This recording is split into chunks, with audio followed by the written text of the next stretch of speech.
Zee 24 तास एक पाऊल पुढे।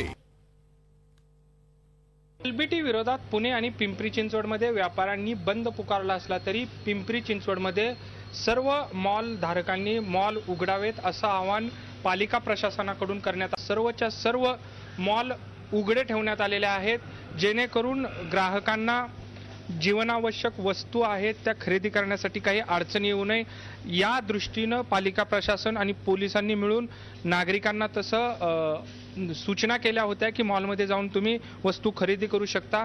मॉल धारकांनीही त्याला सकारात्मक प्रतिसाद देत आज सर्वच्या सर्व पिंपरी चिंचवडमधले जे मॉल आहेत ते उघडे आहेत आणि नागरिक या ठिकाणी येऊन फळे असतील, भाज्या असतील, ज्या काही गोष्टी आवश्यक आहेत ते खरेदी करतायत। एकंदरीतच एलबीटी विरोधातल्या बंदमुळे गेल्या वेळेस नागरिकांचे प्रचंड हाल झाले होते, मात्र हे हाल होऊ नयेत या दृष्टीने पिंपरी चिंचवड महापालिकेने तयारी केली होती।